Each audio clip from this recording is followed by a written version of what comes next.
My name is Lena and I'm 31 years old. If someone asked me whether I ever had big dreams in life, the answer would be yes.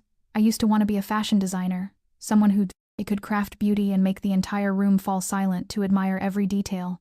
But reality quickly woke me up. After graduating, I started working as a marketing specialist at a small tech company in Atlanta, Georgia. It wasn't my dream job, but at least it was stable and helped me pay off my loans. I met Owen at an industry dinner.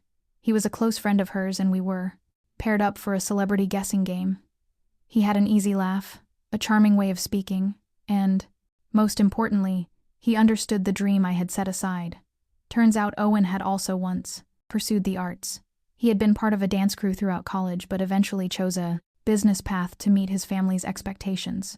We started dating just a few weeks after that party. My mom kept asking when I would finally settle down and when she'd have a grandchild to hold. And even though I wasn't entirely ready for marriage, I softened. Owen doted on me, at least in the beginning. Outdoor dinners, surprise gifts, like new headphones because he knew I still loved to hum while doing chores. Everything felt like a dream.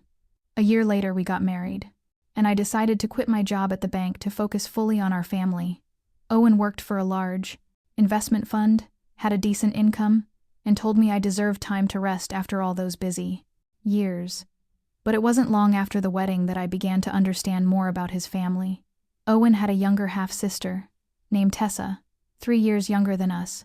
His family always said Tessa had suffered nerve damage after a serious fever when she was 12. Since then, they said she couldn't speak or walk anymore. At first, I thought that was heartbreaking. A young woman bound to a bed and wheelchair for life. But strangely, Tessa didn't seem as sorrowful as I had imagined. Though she couldn't speak, she communicated through drawings and a letterboard. I was hesitant at first, but I learned to understand Tessa through her eyes, her smile, and her gentle gestures. I remember once sitting with Tessa on the back porch. I pointed to the sky and drew a musical note in the air. Tessa smiled and drew a heart. I laughed and signed back, "You understand me?" She nodded, her eyes sparkling like we had just shared a secret. If Tessa was a gentle light, then my mother-in-law, Mrs. May, was a quiet storm.